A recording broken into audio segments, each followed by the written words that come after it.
en la Ciudad de México y que nos va a hablar sobre la transformada de radón, scattering e imágenes. Muchas gracias, Héctor, por haber aceptado dar esta conferencia y bueno, saludos a todos en Europa, América, desde donde vengan. Podemos empezar. Sí, por favor, pongan en silencio su Zoom. ¿Ya, Héctor? Sí, ya estoy listo. Sí me escuchan, ¿verdad? Sí, perfecto. Ok. Bueno, pues muchísimas gracias, Lucero, por la invitación, Alberto, Enrique, los organizadores de este webinar o seminario virtual. De lo que les voy a platicar, fíjense que esto surgió porque el Grupo de Física Médica de la UNAM me invitó a dar un par de pláticas el año pasado, tuvieron un evento. Entonces preparé, digamos, la presentación en aquel entonces pensando más en un público de físicos, ¿no? Entonces, cuando Lucero me invitó, dije, bueno, lo tendría que adaptar, ¿verdad? Entonces, lo que voy a hacer es básicamente una revisión de básicamente dos técnicas que se usan en formación de imágenes o imaging.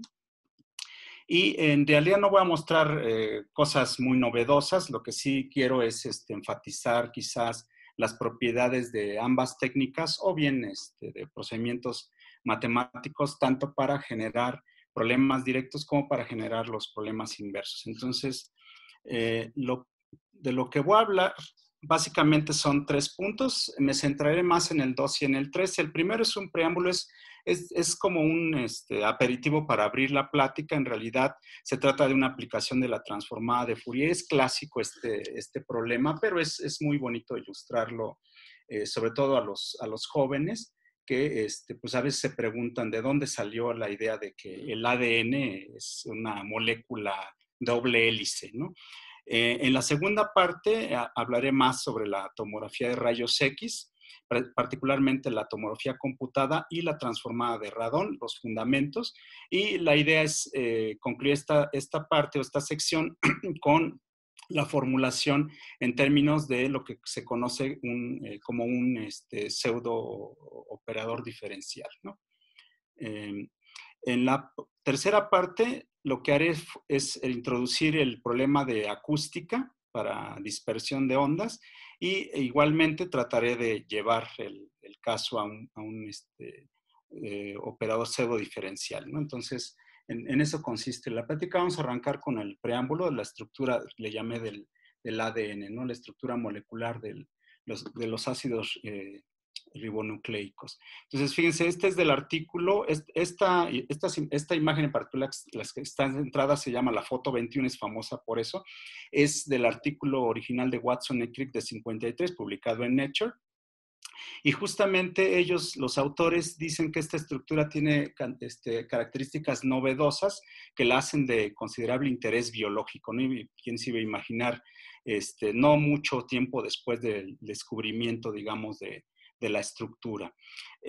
Lo que sí es cierto es que ellos reconocen que fueron estimulados por el conocimiento de una naturaleza general de resultados experimentales no publicados, ideas que venían de Maurice Wilkins y de Rosalind Franklin y sus colaboradores en el King's College en Londres, ¿no? Lo que sí es cierto es que en el mismo artículo, en el artículo que también publica Rosalind Franklin y Gosling en el mismo volumen de Nature, se llama Molecular Configuration in Sodium Thermonucleate, ellos hacen una interpretación de la fotografía de los rayos X. Dice que se trata de una hélice suave, una doble trenzada, con un factor de estructura sobre una enésima capa de línea, en una línea de capa enésima descrita mediante la siguiente función. Básicamente, bueno, si todos alcanzan a ver mi cursor, básicamente lo que están diciendo es que cada pequeña mancha que mostré aquí en la primera fotografía, ellos la asocian con una función que está asociada, con las funciones de Bessel, con una cierta fase, ¿no? Entonces, la difracción de las hélices, eso ya se conocía tiempo atrás. La intensidad de la distribución de esas pequeñas manchas que vemos en el patrón de difracción es una serie de puntos de una hélice igualmente espaciada y está dada por los cuadrados de las funciones de Bessel, ¿sí? Entonces, para un matemático suena raro que, digamos, de la estructura como la tenemos, perdón, es que me está fallando aquí el cursor, sí, que digamos del patrón de difracción básicamente lo que tenemos es el cristal, hacemos incidir rayos X y obtenemos estos patrones de difracción. Y que de ahí hayan deducido que se trataba de una doble hélice, pues bueno, actualmente digo, no, eso no es nada complicado de entender, pero para esos entonces pues nadie tenía muy claro cómo era que se podría deducir del patrón de difracción la estructura tridimensional.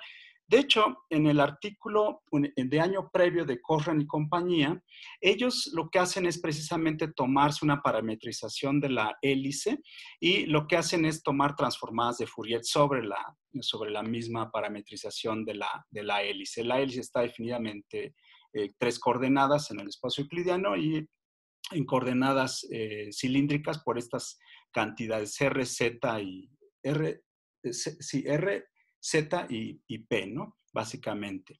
La idea es que ellos hacen la transformación. Esto que estoy mostrando literalmente proviene del artículo de Cochran de 52. Incluso los diagramas, básicamente lo que hacen es transformar la expresión a unas nuevas coordenadas, psi, eta y phi. Y entonces lo que obtienen es básicamente una transformación, o el espacio de Fourier o ellos le llaman espacio recíproco, de la misma representación de la hélice, ¿no? Y para calcular al final, para hacer el cálculo final de la integral, se ayudan precisamente de una propiedad que se conoce sobre las funciones de Bessel. Básicamente esta ortogonalidad va a parar a las funciones de Bessel con un cierto coeficiente, y total que al final lo que concluyen es que la transformada de Fourier de la hélice se puede visualizar como funciones de Bessel multiplicadas mediante una función exponencial compleja, es decir, que nos está proporcionando una información sobre la fase. En un momento hablaré de qué es eso de la fase, ¿no? Porque en realidad, si se fijan de la fotografía, en realidad no tengo más información sobre, por ejemplo, a qué ángulos dispersan los átomos, los rayos X. Lo que sí es cierto es que la conclusión, dice Cochran, Crick and Van, Crick, el mismo Crick del Watson and Crick, dicen que la fórmula de los patrones de dispersión están dados por las transformadas de Fourier de un número de estructuras helicoidales, ¿no? Es decir, la transformada de Fourier de las hélices nos proporciona estos diagramas. Esto es lo que ellos calcularon numéricamente a partir de las funciones de Bessel. Y a partir de ahí dicen, bueno, si estos patrones de difracción coinciden con los de la fotografía famosa del patrón de difracción, entonces concluimos que la estructura es pues una doble hélice, ¿no? Entonces, esa es una forma en la que ellos resolvieron su problema inverso, ¿verdad? Entonces, no hay, digamos, gran magia al respecto. Lo que sí se me hace curioso es que, bueno, no hubo participación de ningún matemático, lo que no quiere decir que el resultado no sea matemático y no se conociera antes. En realidad, actualmente, digo, eso es muy breve, lo voy a tratar de resumir. En la cristalografía existe ese problema de determinar a partir de estos patrones de difracción la estructura tridimensional. De hecho, va más allá. Actualmente lo que se busca no solo es saber la estructura tridimensional, sino también la funcionalidad que pudiera tener la molécula, porque eso es muy importante en la biología, ¿no? La idea es que la representación precisamente de la estructura tridimensional es lo que llamaríamos la densidad electrónica. Esto se hace en el espacio real. Esto sería ya la configuración en X, Y, Z, por así decirlo. Y esta viene expresada de cualquier texto de cristalografía que abran, van a encontrar que tiene en lo que llaman el espacio recíproco, es decir, las manchas que aparecen en el patrón de difracción básicamente están caracterizadas por tres números. Es el equivalente a los números en el espacio X, Y, Z, nada más que en este caso le llaman el espacio recíproco. Vienen caracterizados por unas ciertas amplitudes y obviamente unas ciertas fases, ¿no? B es el volumen de la celda en donde uno está calculando la dispersión de los rayos X. Lo que es cierto es que estas pequeñas manchas que vemos, estos moteados que vemos como estructuras en arreglos en el patrón de difracción, no son más que el cuadrado de la amplitud precisamente de esta cantidad de forma indirecta, ya la transforma de Fourier, de esta densidad electrónica. Es decir, en realidad a lo único que se tiene acceso en estos patrones de difracción es precisamente a las amplitudes al cuadrado de lo que sería la densidad electrónica. Pero un problema grave es averiguar cuáles son las fases, porque eso me determinaría la orientación que adquieren, digamos, los átomos en tercera dimensión. Bueno, ese problema, curiosamente, lo trató Arthur Patterson en 34. Él estuvo trabajando en entrenamiento, quiero pensar que era por la preguerra, con Norbert Wiener, precisamente en transformadas de Fourier de convoluciones, y él lo que hace es inventar lo que se conoce como un espacio de Patterson, que no es otra cosa, bueno, matemáticamente hablando, que una correlación cruzada precisamente de esta densidad electrónica, ¿no? Entonces, ¿qué es lo que hace esencialmente con esto? Pues cuando hacemos correlaciones, en realidad nos estamos deshaciendo de muchos términos, excepto exactamente en donde la densidad electrónica aumenta. Lo que hacemos es recorrer con ciertos parámetros U, beta y omega. Entonces calculamos las autocorrelaciones o correlaciones cruzadas y al final lo que se obtiene es también en una representación en Fourier, si sustituimos la expresión anterior, pues lo que se conoce como la función de Patterson, y donde aparece efectivamente la amplitud al cuadrado de las, ¿cómo se llama? De las densidades electrónicas más una función sinoidal, ¿no? Cosenoidal. Y el asunto es que la explicación la tomé otra vez de un libro de cristalografía. No crean que las matemáticas son el fuerte ahí. Lo interesante es cómo ellos, digamos, lo resuelven. Es decir, en realidad están resolviendo un problema inverso de averiguar la estructura tridimensional a partir de un patrón de difracción. Lo que hacen es toman, por ejemplo, dos celdas, es una misma celda, nada más que la reproducen con unos ejes coordenados. Entonces, ahí ubican a 4, por ejemplo, distintos átomos. Cuando hacen la función de Patterson, que básicamente son las autocorrelaciones, resulta que ahí se refuerzan precisamente la intensidad, y otros en donde prácticamente no se refuerza.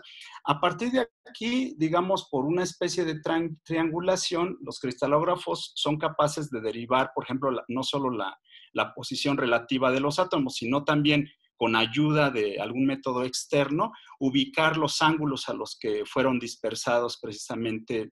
Perdón, este es el patrón de difracción, no son los átomos. Es el patrón de difracción, y aquí entonces lo que hacen es triangular para averiguar de los ángulos a los que, digamos, están orientadas los vectores con los que se determinaron estas diferencias. Es decir, el patrón de Patterson, en pocas palabras, no hace más que cuantificar las diferencias de las posiciones que tenemos de las manchas que vemos en el patrón de difracción.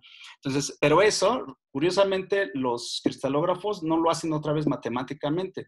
Lo que hacen es implementar técnicas experimentales, por ejemplo, para dopar a los cristales o las moléculas que estén investigando con átomos que saben qué tipo de patrón de difracción me van a generar o cómo lo va a alterar cuando no está presente, y entonces a partir de ahí ubicar ángulos respecto a ese átomo, digamos, que me provoca ese contraste en el patrón de Patterson, ¿no? Entonces, así es como ellos resuelven el problema inverso en cristalografía. Quiero pensar que hay cosas más novedosas al respecto. Digo, yo revisé todavía un libro de cristalografía de 75, pero lo que sí sé es que la parte computacional fuerte siempre implica calcular la fase, ¿no? Y obviamente yo estoy ocupando dos simples celdas cuando en realidad se ocupa una gran cantidad de celdas, ¿no? Bueno, con eso, digamos, ese es el preámbulo. La aplicación es de la transformada de Fourier, tal cual la conocemos, en 3 dimensiones. Entonces, ahora voy a pasar a la tomografía de rayos X, que, bueno, pues es una técnica, también se usa ¿cómo se dice?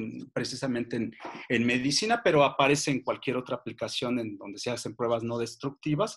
Y lo que tenemos aquí es que el CT, o Computed Tomography, es un ejemplo primario en la formación de imágenes médicas.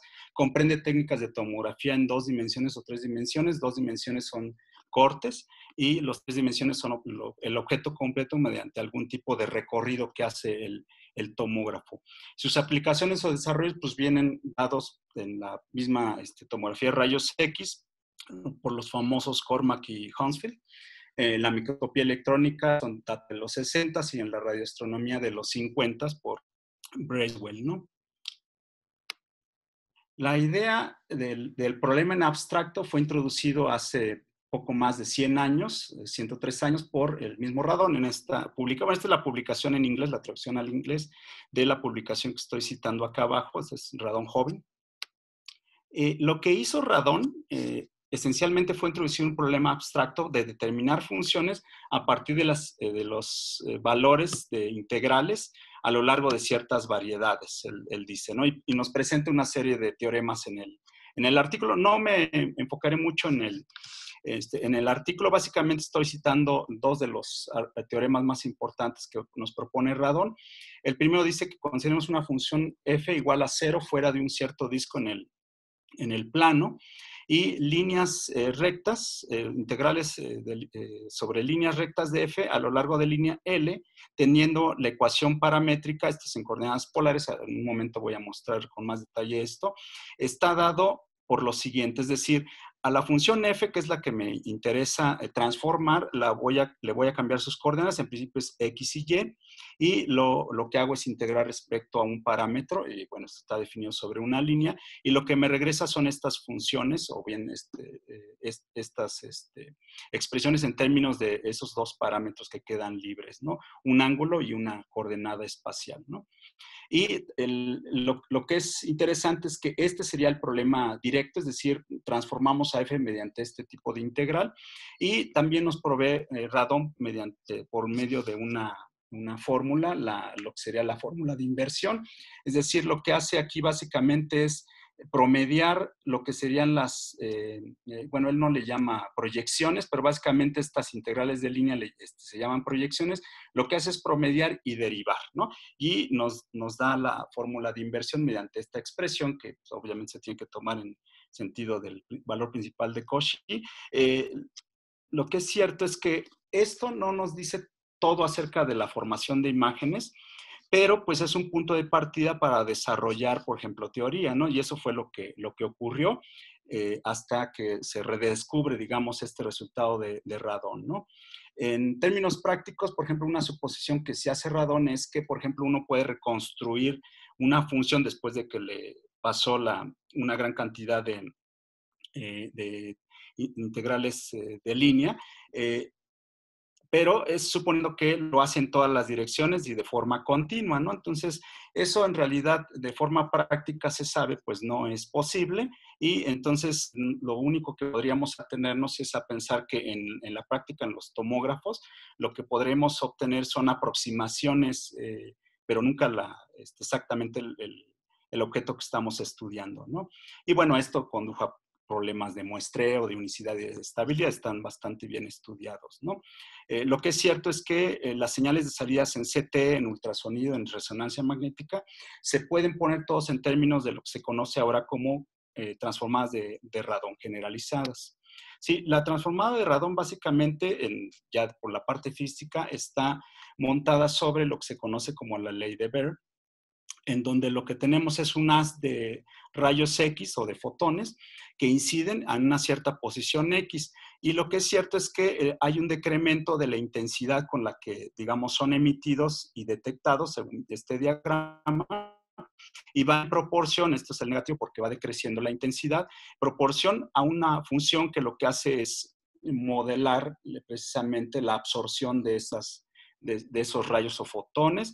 Dx es el intervalo de recorrido y es la intensidad instantánea en la posición X, ¿no? Entonces, siguiendo esta idea básica en la física de transmisión o transporte de energía, básicamente llegamos a la misma integral que había propuesto Radon. En este caso es esta integral de línea sobre la F, sobre las líneas, ¿no? Entonces, a R le llamamos la transformada de Radon, RF es lo que se llama la proyección, ¿no?, de forma moderna, y DXL es la longitud de arco medida sobre la recta L, ¿no?, como la tengo definida. En coordenadas polares, un punto X1, X2 o XY que lo denoto por el vector X en volt, lo puedo expresar mediante estas transformaciones, ¿no? Entonces les digo, es en coordenadas polares, tengo un cierto ángulo y un cierto radio, y el R es el parámetro que me mueve sobre la línea. Entonces, básicamente tengo varias formas de representarla a la línea, ¿no? El vector teta no es un ángulo, en este caso es un vector que vive en la esfera, en este caso en el círculo, en el plano, ¿no? Y tiene estas coordenadas, coseno del ángulo y seno del ángulo y su transpuesto, ¿no? Tal que la multiplicación producto interno pues me da 0, entonces son perpendiculares, pero esto me sirve para caracterizar también las coordenadas. Entonces, la línea queda caracterizada como el conjunto de puntos X en el plano tal que se cumple esta condición, ¿no? Entonces, ¿cómo definimos actualmente la transformada de Radon? Aquí también hay que tener un poco de cuidado con los espacios que voy a estar usando.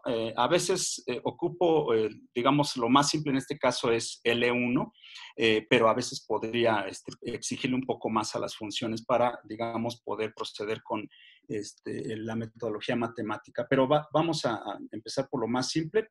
Pensemos que F está en L1 sobre un cierto disco. Entonces, nuevamente, esta es una parametrización más o menos moderna, perdón, de la transformada de Radon. Básicamente es la misma F que tengo acá, igual que Radon lo tenía presente, integrado por un parámetro. Esta es otra representación más atractiva, digo, desde el punto de vista de las distribuciones, porque aquí lo que estoy señalando es que se tiene que cumplir que la S sea igual precisamente a estas coordenadas. Entonces, pues, lo que hago es básicamente integrar a lo largo de estas curvas, ¿no? Entonces, aquí puedo generalizar incluso la idea de la curva sobre la que estoy integrando. Pueden ser incluso planos, ¿no? O superficies más complicadas. Entonces, perdón. Nuevamente, entonces decimos que es un mapeo continuo, eso también se puede demostrar, de L1 a L1, nada más que va a parar al cilindro, este es el caso de la esfera en el plano, por un parámetro, ¿no? Este es un ejercicio numérico simple, básicamente me tomo unos cuantos píxeles en una cierta posición.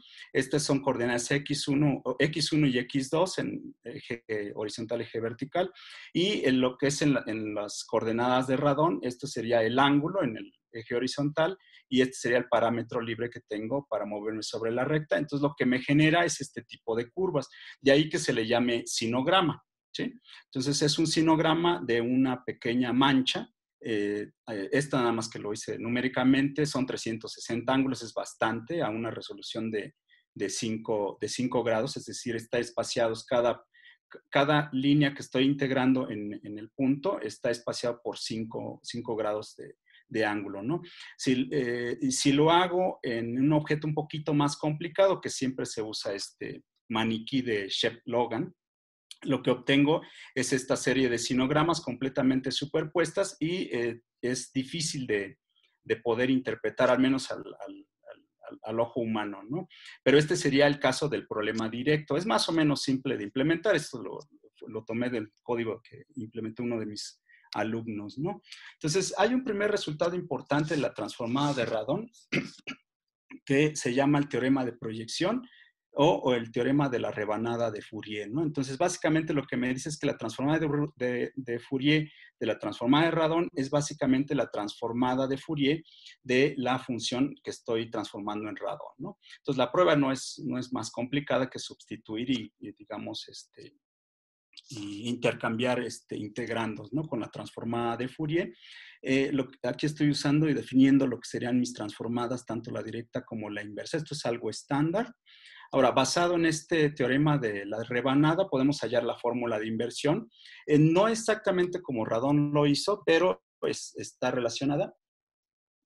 Básicamente es transformar la transformada de Fourier, valga la expresión que tengo para la función f en coordenadas polares, la expreso de esta manera y uso el teorema de la rebanada y entonces llego a esta expresión para la f. Entonces aquí ya tengo metida la transformada de Radon dentro de la fórmula de inversión para la f, ¿no?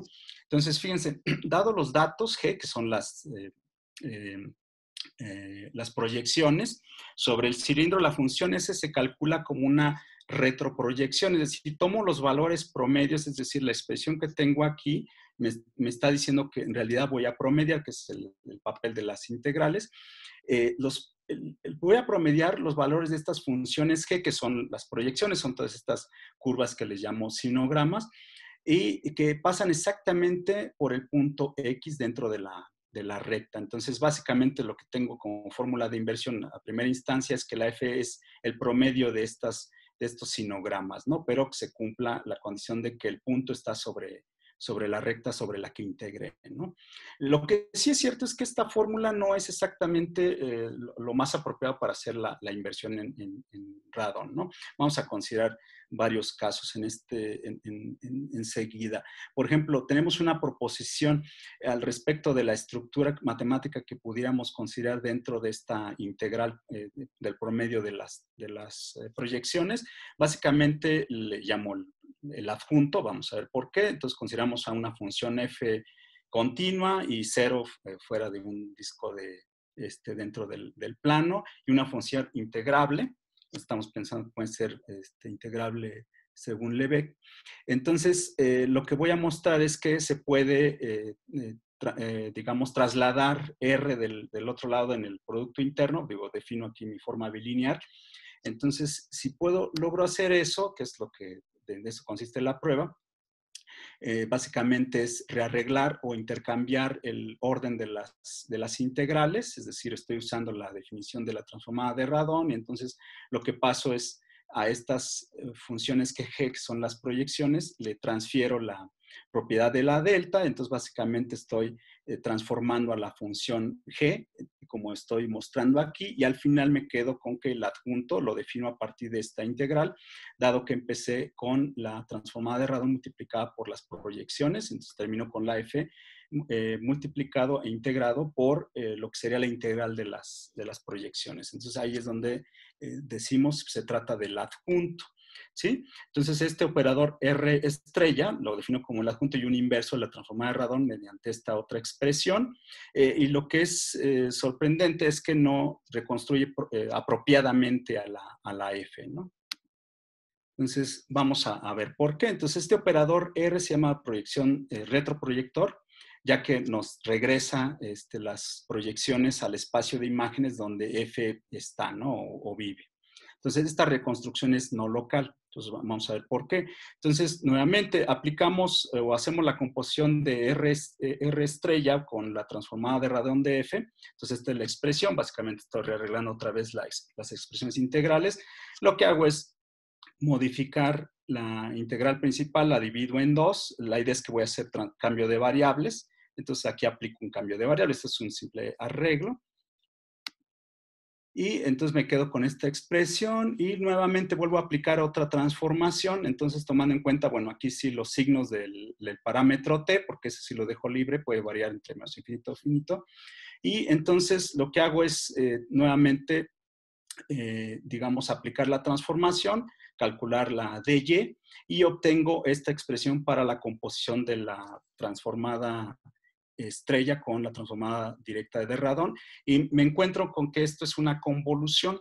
De ahí es de donde digo que si estoy convolucionando a la F con esta función que es singular, entonces lo que obtengo es una versión borrosa, blurry, de la función original. Por eso decimos que no es una transformada inversa, digamos, apropiada, ¿no?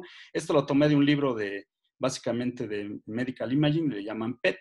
Sí, eso vamos a ver después de qué se trata, pero esencialmente aquí lo que hacen ellos es mostrar que si uno hace las distintas proyecciones, puede recuperar al objeto, eso es lo que estoy mostrando en B, pero digo, si uno ve a detalle, resulta que este objeto, cada punto está metido como una especie de pequeño, con este es en relieve mostrado lo que se vería el pequeño círculo, es decir, la intensidad es máxima al centro, pero hay una serie de patrones alrededor que lo que me indican es precisamente una especie de borrosidad, por así decirlo, de las imágenes. Y esta función, ellos dicen, se caracteriza por 1 entre R. Ahí no lo muestran, pero digamos, le acabo de mostrar yo que esta es la función que ellos habían estado implementando, digamos, en su diagrama, ¿no? En este texto de Saha. Ok, entonces nuevamente regresamos. La transformada de radón es un operador lineal que mapea funciones de R2 al cilindro, pero no necesariamente está definida en L2.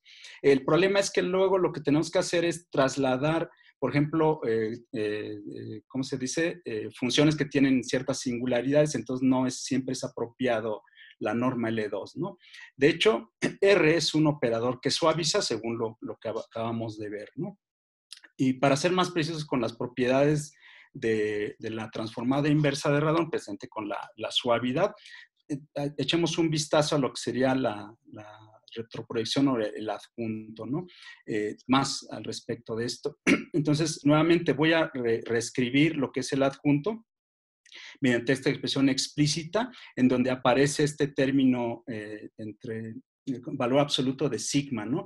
¿Cuál es el significado de sigma? Aquí es la clave, digamos, para implementar una mejor inversión. Fíjense, para un ángulo fijo, entonces lo que tengo que la sigma y la s son variables conjugadas en el espacio de Fourier, eso ya lo hice desde el principio, y sigma tiene el mismo papel que el número de onda en el caso de la frecuencia espacial. Y es que cuando transformé a polares, lo que hice fue definir esta número de onda como sigma veces el teta, ¿no? Entonces, por eso es que conserva las unidades de la frecuencia espacial. Entonces, sabemos ese parámetro de alguna forma es una frecuencia, ¿sí? Entonces, resulta que esta función que tengo, que es el integrando, la puedo caracterizar como una g, pero básicamente es el producto de un valor absoluto de esta sigma por una transformada de Fourier de radón. Es decir, esta es la transformada de la función g original, que son mis proyecciones, me da esta g que me da este producto, ¿no? Entonces, esta g mayúscula es la transformada de Fourier de un producto entre esta transformada de Fourier y esta valor absoluto de sigma. Pero entonces sigma, valor absoluto, actúa como un filtro, ¿no? Es decir, a lo mejor podría identificar quién es esa función h cuya transformada de Fourier es precisamente el valor absoluto de sigma. En procesamiento de imágenes se define al filtro de ramp o de rampa o potencial de Ritz como 1 a la menos y eso no es estándar, pero muchos textos en matemáticas así lo usan mediante esta aplicación. Tomo las proyecciones y esto es equivalente a tomar la transformada inversa de este producto, que es lo que estoy mostrando básicamente en el primer renglón. Es decir, es la transformada inversa de las Gs, que es de la transformada inversa de Fourier de las proyecciones para funciones en este espacio. Pido que sean suaves, compactas en el cilindro, ¿no? Ahora, G mayúscula se llama proyección filtrada, ¿sí? Porque la G precisamente la obtengo a partir de multiplicar por este factor, ¿sí? Y es el producto de dos transformadas de Fourier, como lo acabo de decir, ¿sí? Entonces puedo recuperar a G pues, mediante una convolución, estas son propiedades de las transformadas de Fourier de convolución. Y, por ejemplo, puedo ocupar que si estoy integrando en un ancho de banda finito de frecuencias espaciales, pues puedo calcular directamente quién es este filtro H, ¿no? Para pues, una cierta alta frecuencia, por ejemplo, B, ¿no?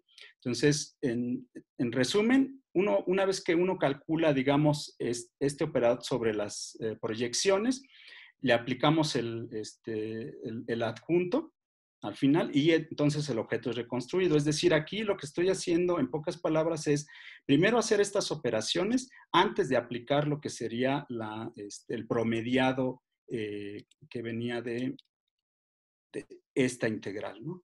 Sí, entonces, antes de calcular esta integral, lo que hago es precisamente aplicar esta serie de operaciones a la función g, ¿no? Entonces, ¿qué es lo que estoy haciendo? Entonces, básicamente hablamos de que el proceso entero se llama retroproyección, pero de una proyección filtrada. Entonces, pues, tenemos el siguiente resultado que también es muy importante en el caso de tomografía de rayos X. Básicamente me está diciendo, es exactamente lo que acabo de decir. Tengo la transformada de radón, que son los datos, en este caso serían las proyecciones, le aplico el potencial de Ritz, que es un filtro, y después aplico lo que sería el adjunto, la retroproyección, ¿no? Entonces, con eso es que recupero a F. No es que esto termine, digamos, y que los problemas numéricos se resuelvan simplemente por hacer las operaciones en ese orden, pero sí mejora en mucho, digo, ya en la práctica, la inversión. Eso lo vamos a ver con un ejercicio numérico más adelante. Otra vez, la prueba es básicamente pues, ejecutar integrales y transformarlas, ¿no? Entonces eso también lo dejamos a un lado. Aquí está el ejercicio numérico. Entonces lo que tengo aquí es nuevamente mi pequeña mancha, su transformada de radón directa. Entonces me da el sinograma. Y esta es la reconstrucción que obtengo cuando no uso el filtro, ¿sí? Entonces, y del lado derecho lo que tengo es la proyección, digo, la reconstrucción ya filtrada. Me van a decir que pues, son muy parecidas, ¿no? Esencialmente, aparentemente no hay gran diferencia. Logro localizar mi objeto original en la posición que quería y se ve definido, ¿no? El asunto es que exactamente con el objeto más complicado, esta imagen que tengo al centro es exactamente la imagen de reconstrucción sin el filtrado apropiado, en el filtro de RAM, y es con el filtro de RAM ya aplicado, ¿no? Para la transformada de Fourier. Otra vez el código, pues esto es producto de una tesis, ¿no? Y uno de mis estudiantes, entonces, pues es convincente, al menos en objetos más complicados, que el filtro sí mejora la formación de las imágenes. Claro, estoy usando alta resolución, es decir, muchas proyecciones y con espaciamientos de ángulo pequeño, ¿no? Entonces, eso también es parte de la que no es la realidad, ¿no? Ahora, lo que sí es cierto es que este pequeño factor, el valor absoluto de sigma, fíjense, lo tengo a potencia 1 en las expresiones anteriores, pero fíjense que me recuerda a un operador diferencial en el sentido de que sabemos que las transformadas de Fourier lo que hacen es diagonalizar a los operadores diferenciales y básicamente me regresan lo que serían los polinomios o los símbolos de los operadores, ¿no? Entonces resulta que este sigma cuadrado, así como lo tengo, sería lo que se llama el símbolo de orden alto del operador de Laplace, de menos laplaciano, ¿no? Acuérdense, laplaciano serían las dobles derivadas dependiendo de las coordenadas. ¿Sí? Entonces, esta es la razón por la cual la f pues, reemplaza precisamente las derivadas por multiplicaciones en el caso del espacio de Fourier. Entonces, fíjense, esta fórmula de inversión, como se las mostré, tiene el factor que puede ser molesto en el sentido de lo numérico en particular para aplicarlo. Teóricamente no es ningún problema, ¿no? Lo que significa que estoy diferenciando los datos doblemente, pero fíjense, aquí curiosamente lo que tendría que hacer es para calcular de qué operador viene este término es, sí, derivo dos veces, cambio el signo y tomo la raíz cuadrada, ¿no? Pues eso sí suena algo un poco raro, a lo mejor al que no esté familiarizado con esta teoría de los operadores pseudodiferenciales, pero precisamente esta es una forma de decir que esta operación que tengo de estas dos multiplicaciones provienen de la transformada de Fourier de un operador lambda, ¿no? Y así es como se le conoce en la literatura en matemáticas, donde queda definido a partir de la raíz cuadrada del negativo del laplaciano, ¿no? Es una forma de visualizar precisamente este término de frecuencias, ¿no? Espaciales. Entonces, en general, en Rn se puede generalizar y lo que se tiene es que el laplaciano se aplica precisamente a las transformadas, digo, a los promedios de las transformadas de radón, ¿no? Entonces, esto está en el contexto de los operadores pseudodiferenciales. Lambda se conoce como un operador pseudodiferencial en donde el soporte, vamos a llamarle así, si tiene ciertos saltos, que es lo que me interesa a mí luego precisamente en las imágenes, entonces F preserva, perdón, la aplicación preserva, digamos, las singularidades de F, es lo más importante que se hace en este tipo de operadores, ¿no? Pues bueno, voy un poquito atrasado. Aquí básicamente lo que quería mostrarles, eso me lo voy a saltar, es que se puede formular la transformada de radón como lo hizo radón, precisamente, pero mediante transformadas de Hilbert, que bueno, pues obtenemos las fórmulas que obtuvo mismo radón. También podremos hablar de regularización, dado que generalizamos el concepto de filtro de ramp o el potencial de Ritz. Bueno, tampoco me voy a detener, pero hay forma de regularizar tipo Tijonov, ¿no? Entonces eso es importante. También esta transformada de radón se aplica por ejemplo, en la tomografía computada de emisión monofotónica, que se llaman SPECT, o en el PET, que sería tomografía de emisión por positrones, básicamente la misma estructura, excepto que aquí lo que cambia es que el factor de atenuación termina siendo una constante, Lo que me interesa descubrir, digamos, o resolver el problema inverso, es la distribución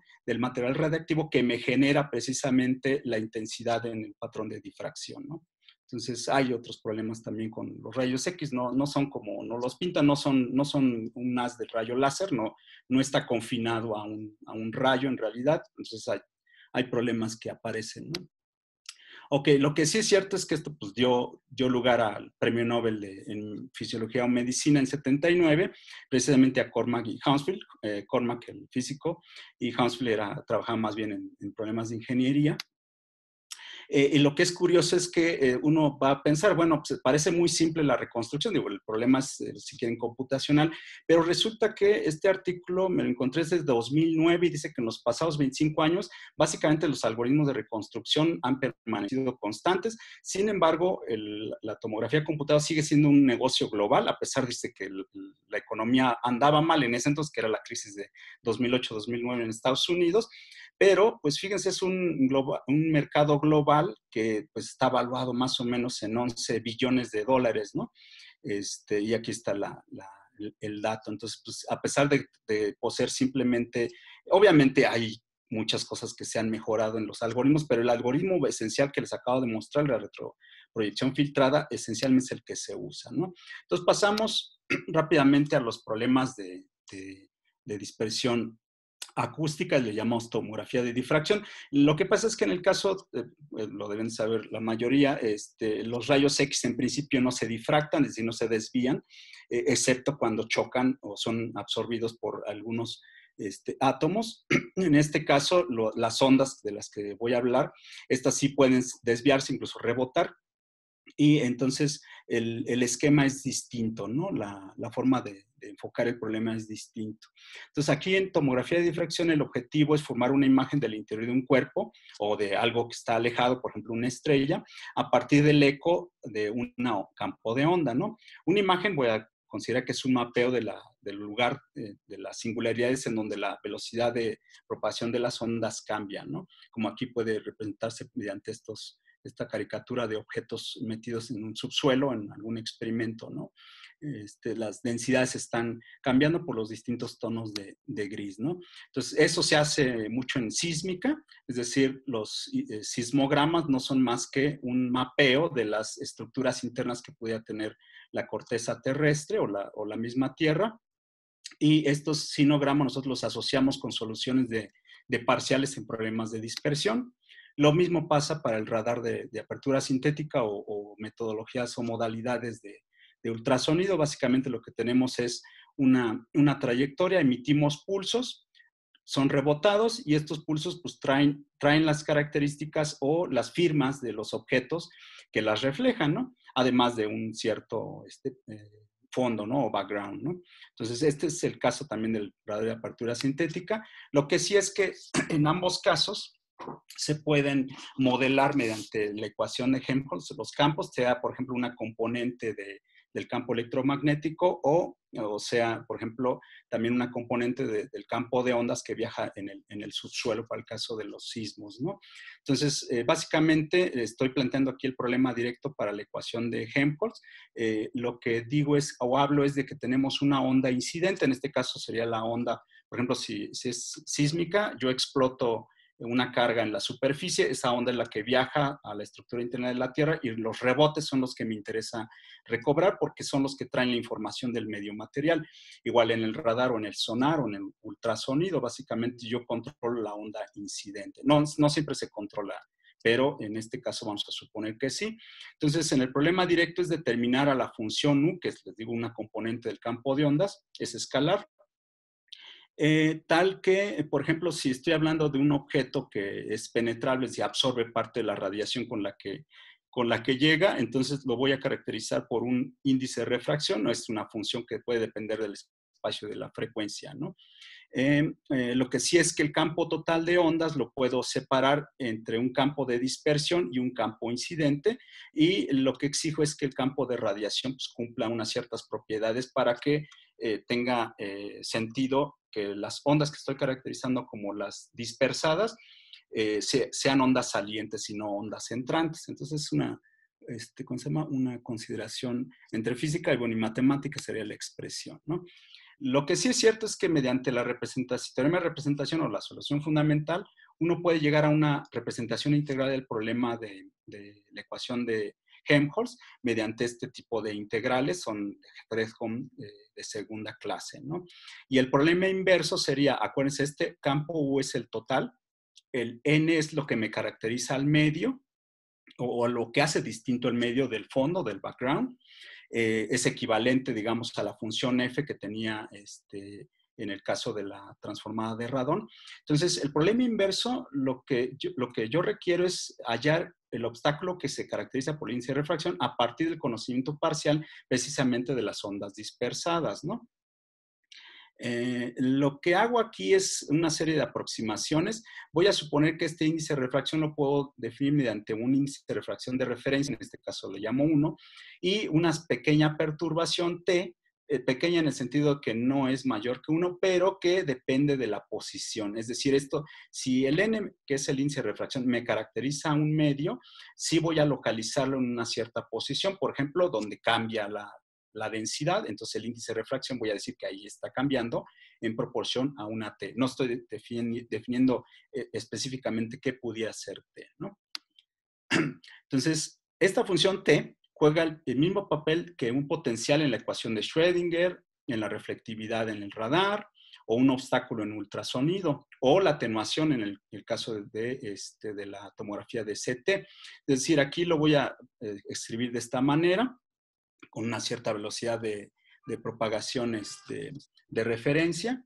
Y lo que voy a hacer es una serie de simplificaciones para la ecuación de Liessmann-Schwinger. Entonces, básicamente divido al campo total en incidente dispersado, al índice de refracción lo sustituyo de esta manera, hago una aproximación de campo lejano, es decir, básicamente la geometría la estoy acomodando para estar visualizando ondas esféricas. Y uso la aproximación de Bohr, en donde yo sé que el campo dispersado multiplicado por la propiedad la reflectividad T, es mucho menor que lo que es el campo incidente, que es la onda con la que yo inicio el proceso, por la misma reflectividad, ¿no? Entonces, bajo estas hipótesis, llego a esta expresión integral para el campo dispersado, ¿sí? Entonces, bueno, aquí sigue una serie de aproximaciones. Voy a tratar un poquito las aproximaciones, quizás no sean de mucho interés. Lo que me interesa más es llegar precisamente al operador importante. Estoy usando la definición de solución fundamental, básicamente una aproximación para calcularla. La sustituyo, voy sustituyendo, en este caso estoy simplificando. Y al final, perdón, me salté algo. No, está bien. Ok. Entonces, para resolver el problema inverso, lo que necesito es una aproximación precisamente de este dispersor o la reflectividad. Básicamente, fíjense, lo que estoy haciendo es proponer un mapeo inverso en términos de que tomo los datos de dispersión y lo voy a multiplicar por una función de amplitud y una cierta función con una fase, ¿no? Q me servirá de término de regularización, eso quizás ya no lo pueda mencionar al final. El asunto es que esta expresión respecto a esta otra que tengo del modelo del problema directo con el dispersor aquí la fase tiene el signo positivo, aquí lo estoy cambiando, estoy pensando precisamente en el adjunto o el conjugado complejo, perdón, el conjugado complejo del operador US, ¿no? Entonces aquí estoy teniendo el operador US en términos de T, y aquí sería la propuesta de problema inverso mediante este operador T de Q, ¿bien? Entonces, si sustituyo la función US, es el operador anterior, en esta expresión, entonces me queda toda esta maraña de cantidades vectoriales, de muchas variables, pero aparece precisamente el operador T.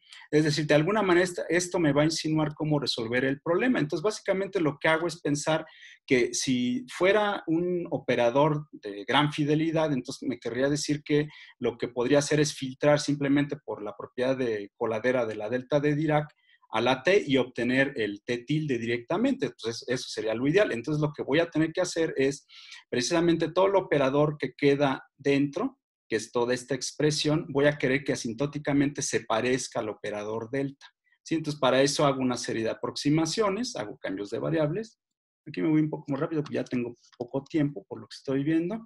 Entonces, básicamente, llego a esta expresión después de simplificar, ¿no? Entonces, esto lo introduce Belkin en los 80s más o menos.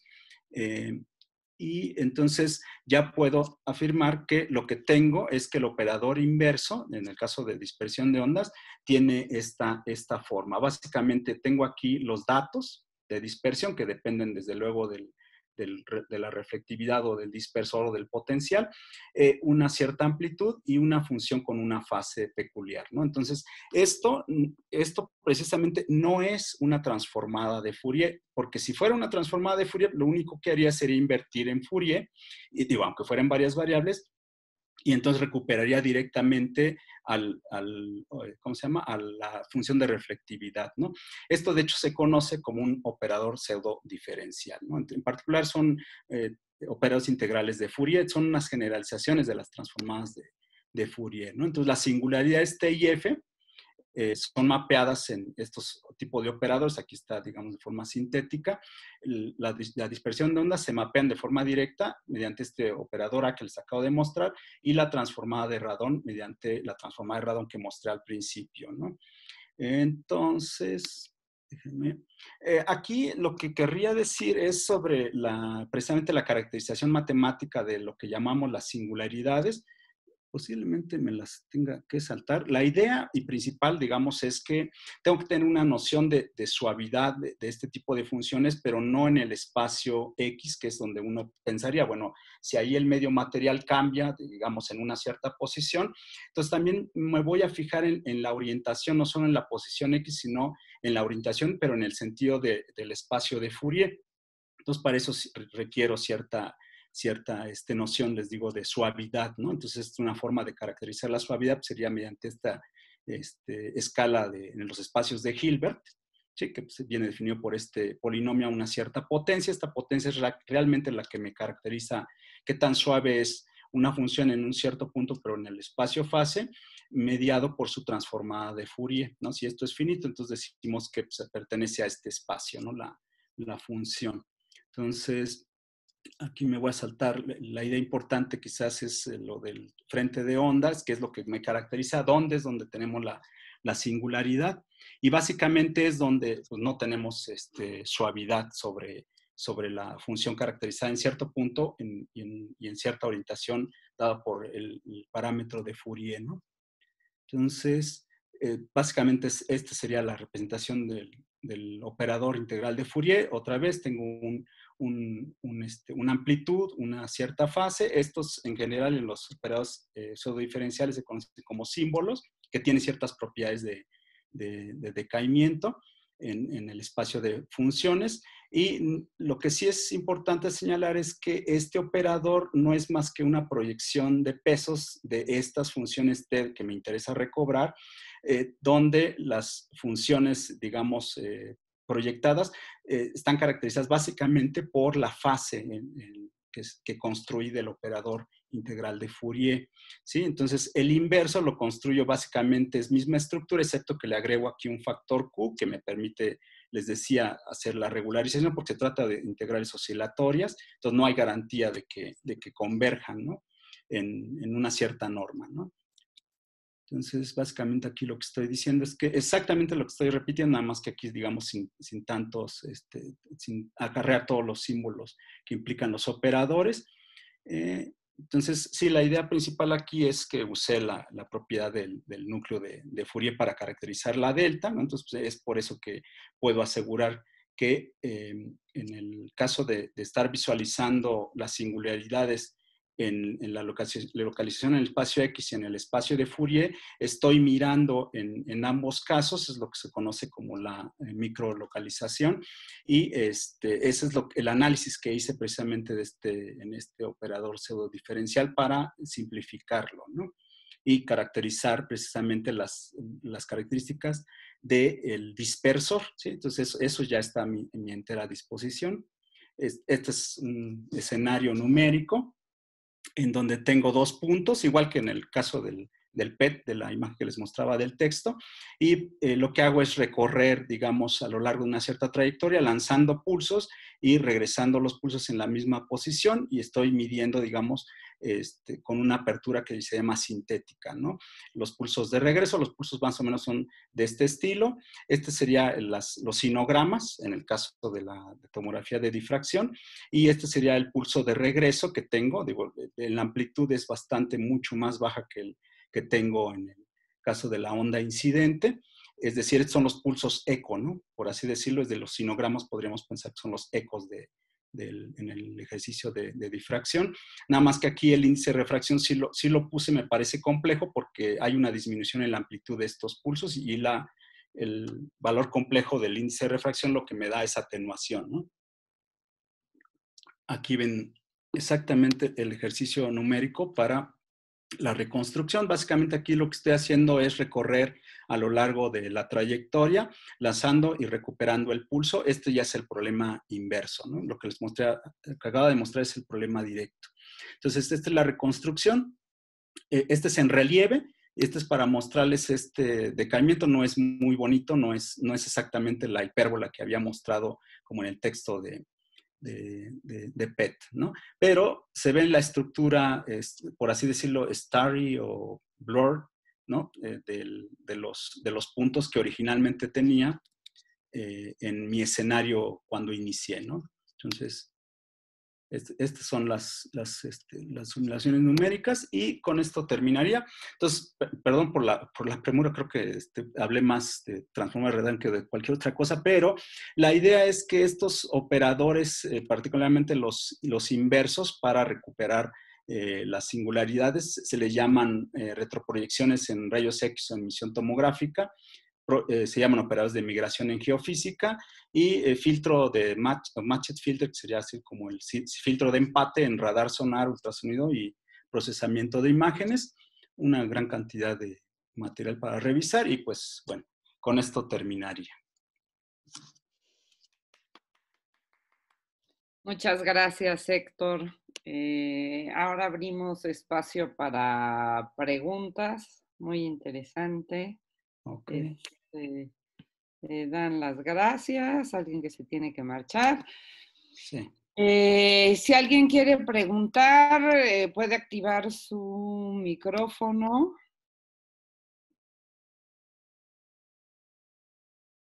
O en texto. A veces hay preguntas en texto, ¿no? Sí. O si quieren mandar por el chat también, ¿eh? Claro.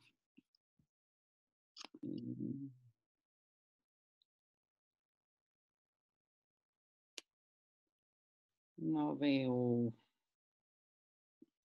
No, nadie se atreve. Está bien. Nadie se atreve.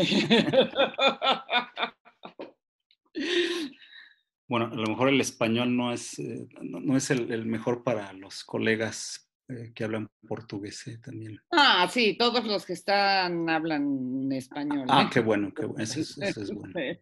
Bueno, o entienden portuñol, no, Sí, no hay ¿verdad? ningún problema. No, y estuvo